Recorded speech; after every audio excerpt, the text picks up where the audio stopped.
Hey, what's up everybody? This is Craig Peters here from Soundiron, and on today's Soundiron session, I'm going to be walking you guys through a short track that I wrote that's in the vein of a hybrid orchestral score that I wrote for our summer contact player sale that's going on right now. So let's go ahead and check out the track, and then I'll break down the piece and show you guys how I wrote it.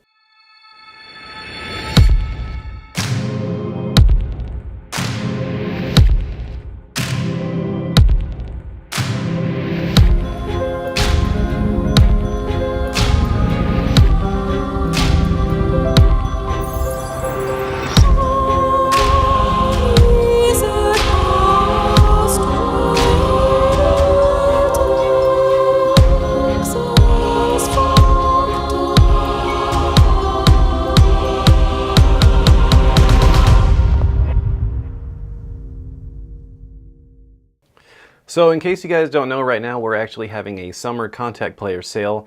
All our contact player libraries are going to be 30% off, and you can also get our contact player bundle for $419, which is normally at $599, which is already a huge sale. So the sale ends July 8th. So at the time you watch this video later, the sale will probably be over, but if you are watching this during the sale, head over to the website to check it out and get a little bit more info. So in regards to the track, first thing I did, some of the libraries that I'm using Glitch Hero, Ape Micro, Moto Rhythms, Ambius Prime, Elysium Harp, Emotional Piano, Olympus Elements, Mercury Voice Choir Elements, Requiem Light, Voices of Rapture, and Hyperion Strings Micro, which is our newest string library that we've just come out with. So a lot of stuff going on in here. So first what I wanted to do was I wanted to have a track that sort of blended the electronic with the orchestral. So I thought it'd be cool to sort of start it off making a drum beat, but doing it with more elements that aren't necessarily used for drums. So that's where Glitch Hero came in, and pretty much what I started doing was just kind of building a foundation for a drum beat. So let's just go ahead and break it down. So the first thing I used was Shutter Ensemble. Just sort of basically laying the foundation for a beat.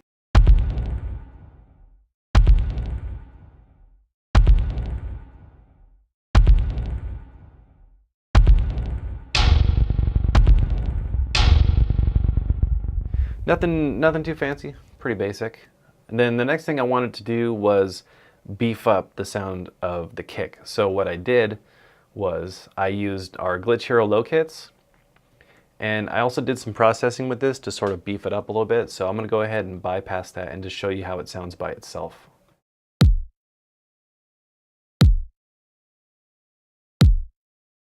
So nothing fancy, nothing to call home to mom about, but what I wanted to do was use this. I really like the impact and the tone of it, but I wanted to process a little bit to get a little bit more juice out of it. So what I did was I first used a EQ, just sort of doing a little bit of filtering, boosting in the subs, cutting out a little bit of the low mids, and boosting some of the highs sort of around the 4K-ish area. And then let's just go ahead and hear how it sounds when I turn the EQ on.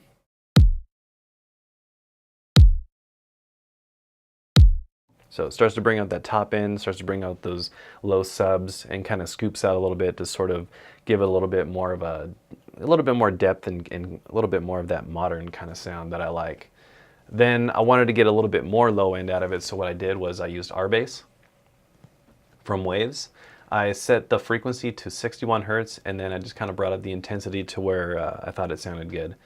And this is really good for even if you, let's say if you're mixing more like bands and you have like some rock drums or something, this is a really cool plugin to use for, if you don't, let's say maybe you didn't record a kick sub, this is really cool for adding that little bit, that low sub thump to your kick drum.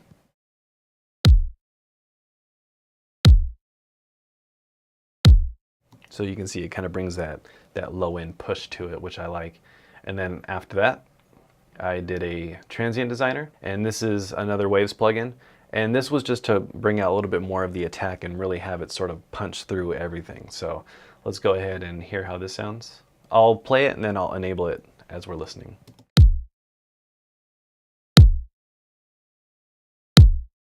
So you can see it really sort of hits and cuts through. And let's go ahead and now listen to this with our original glitchy low end, not so kick drum.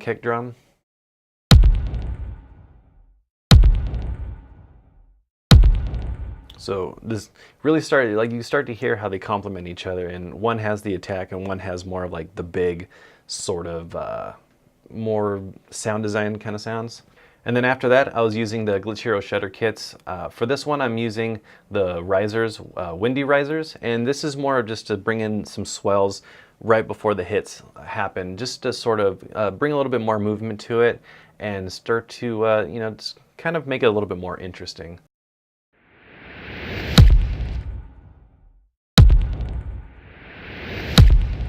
Yeah, I really love how that kind of stuff sounds. And then I used the Glitch Hero shimmer kits. And this one is just to sort of bring a little bit more of that sort of like shimmerier type sounds. Like some of the sounds that you can, like we'll check out some of the sounds that come with it.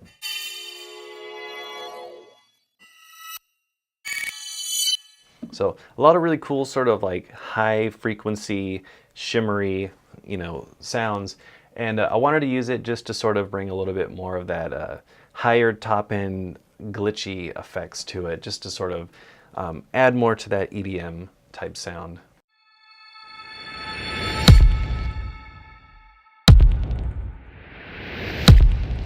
And then I also used it down here.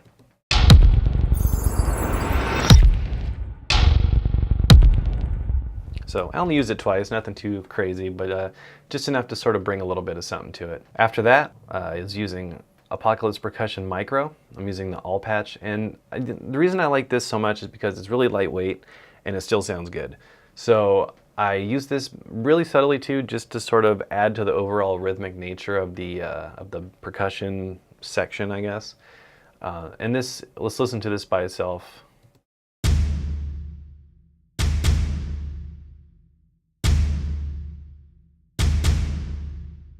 So as you can see, it's not really doing too much, but in the context of all the other different rhythmic stuff.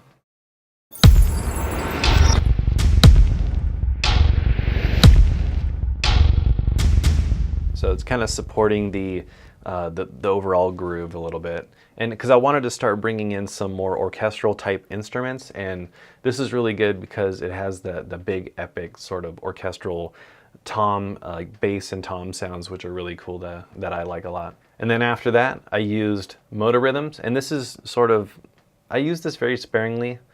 I have the arpeggiator set, and let's just go ahead and listen to this, how it sounds by itself.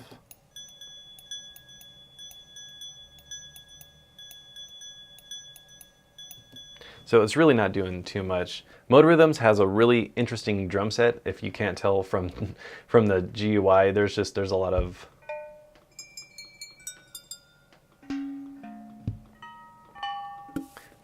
stuff going on, and I just really used it just for the bell aspect of it, just to sort of bring in a little bit of other unique percussion to the track. So let's listen to the context of this all together.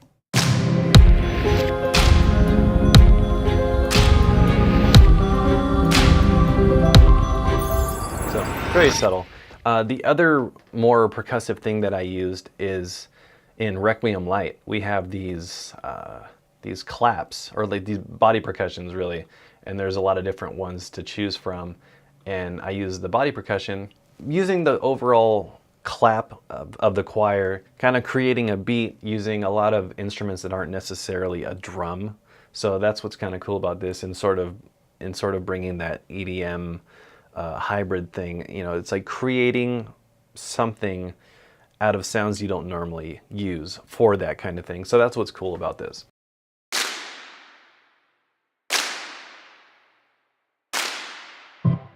So if you were to just take that and solo it with the hit from the low kits.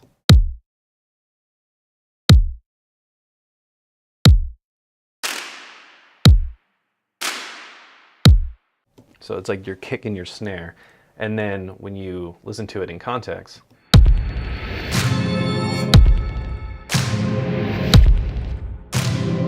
so it's pretty cool. Now, one of the next things I did was I wanted to add some synthesizers to this, and what better library to use than Ambius Prime. And what I like about this, the way I used it in this context, I used the Ambius Prime 3 Expanse patch, and this is cool because it sounds like an organ, but more of a synthesized organ. So if you listen to this.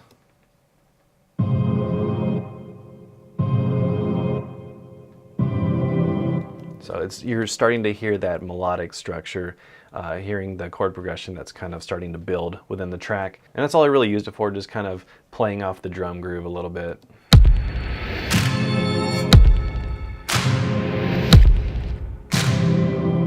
So kind of bringing some soul to it a little bit. After this is when we start to sort of sway away from the EDM hybrid sort of feel, and we start to get into the more orchestral type sounds. And for this, I'm gonna be talking about Elysium harp and emotional piano together because they kind of play off of each other.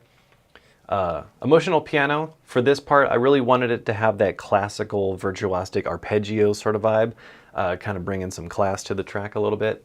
And I wanted it to sort of have a really musical feel to it. So let's just go ahead and I'm gonna solo these together. And with Elysium harp, the way I used it was pretty much just playing off the chords, just kind of very subtly arpeggiating the chord progression, but the piano sort of carrying most of the weight.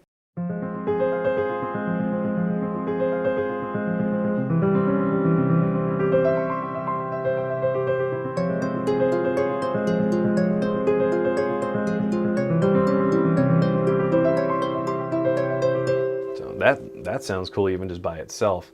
But in the context of everything, it really starts to create this sort of big homogeneous sort of hybrid sound, which I really like. After that, I wanted to bring in some choirs, and I used Olympus Elements, you know, and this is just kind of bringing that epic choir sound with those, you know, I really like the way it sounds. It sounds really full, and I just used it basically accenting certain parts of the chords just to, you know, beef it up a little bit.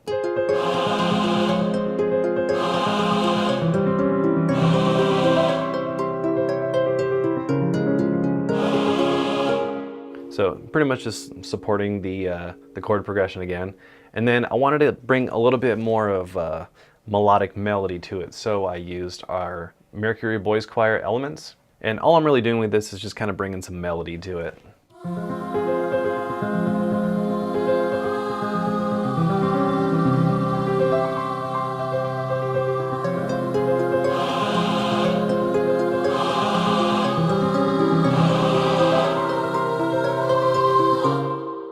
So pretty cool, starting to adds a little bit of that childlike innocence to this somewhat of a kind of darker track. And then after that, I'm using the Requiem Light Divisi Women's Vowel Sustains, and these are really cool. And with this track, I use the mod wheel. I learned the MIDI CC, and I'm blending between the O and the A source. And I really like doing this as it sort of brings a little bit more realism to the overall sound of the choir.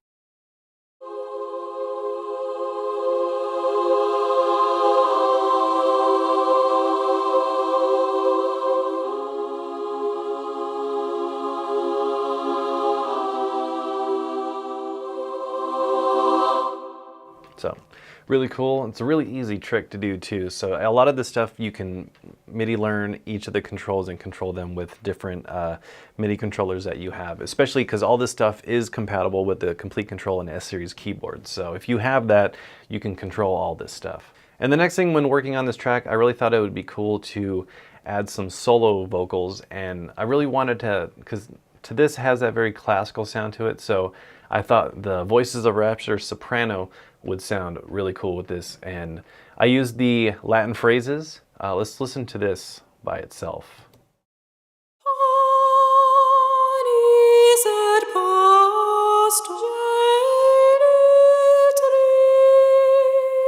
So I really love the sound of it. It has such a nice timbre and voice, but it really adds that operatic kind of sound to it. And then when you hear it all together.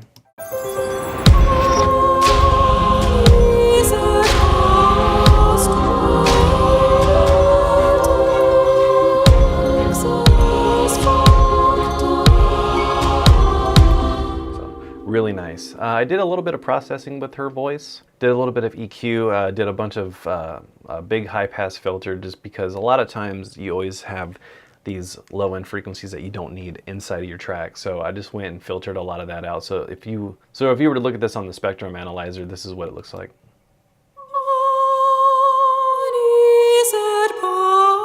So you see how there's just all this space that there's nothing really going on. And this is a great thing to do with any tracks or instruments that you have. If you just high pass filter out stuff you don't need, you'll clear up a lot more space in your mix, a lot more headroom. It's just a really good thing to do. I always tend to go for subtractive EQ before boosting. I did do a little bit of boosting, but I only do that when I want to bring out elements that I want to hear a little bit more of. But it's always better to take out before you start boosting. And then I also did a little bit of compression.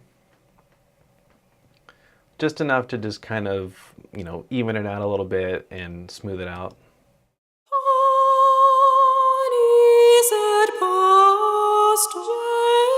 So I have an attack of around 19 milliseconds and a release of around 359. I actually used a preset for this, and it just seemed to work, so I just kind of left it. And then after that, we're using our recently released Hyperion Strings Micro. And with this, I'm just kind of bringing more of that orchestral sound and just using the shorts just for sort of accenting the chord progression and just, bringing, like I said, bringing a little bit more of that orchestral vibe to it.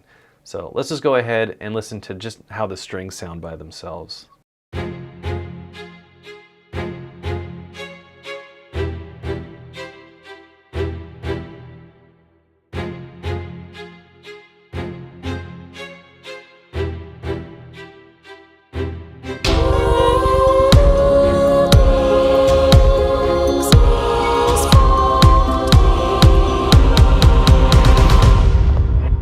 But yeah, and then the way I processed these was I actually just did some low cuts. I didn't really do any boosting, really. I just sort of filtered out low end. And then I have all of my orchestral instruments running through a reverb, which is the Valhalla Vintage Verb. If you've watched a few of these, you probably see me use this a bunch because it's just, I really like it. It sounds good. So I have all of these pretty much from my harp to my strings, all using the Valhalla Vintage Verb.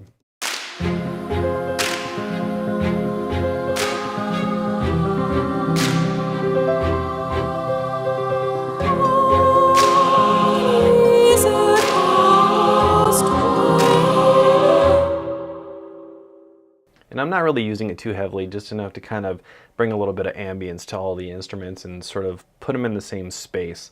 And the really cool thing about Hyperion Strings Micro is that these sounds by themselves are very dry in nature.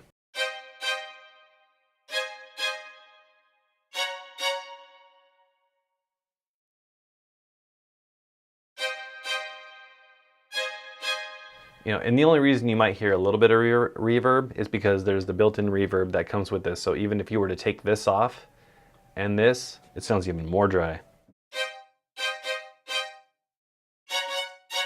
So you can really put this in the context of any of your own mixes if you want to blend it with other libraries, or just sort of put them in your own, reverb environments. You can totally do that too. So, and then as far as my mastering chain goes for this, the only thing I really did was I used an SSL bus compressor, and this is pretty much it's kind of one of my go-tos. I use the Slate stuff sometimes too, but this it's just sort of kind of bringing everything together, gluing your track together, as they say. An attack of around 30. I have the release set to 1. You can even set this to auto if you want it to, usually that tends to be a setting that works fine. 4:1 ratio. And then for the limiter, I'm using Slate FGX. This is one of my favorite limiters. It works really well. I actually disabled the compressor that comes built into this too because I'm using my own. And then just kind of brought up the gain a little bit, and that's it, just to kind of boost the level a little bit more. And that's pretty much it. So like I said, right now we're having a sale on all of our Contact Player libraries. So if you want to find out more info on this sale, make sure to visit our website at soundiron.com for more info. You can check out some demos and hear how these libraries sound. So don't miss out on these awesome savings, as they will end July 8th at midnight. So until next time, thanks for watching, and we'll see you soon. Bye.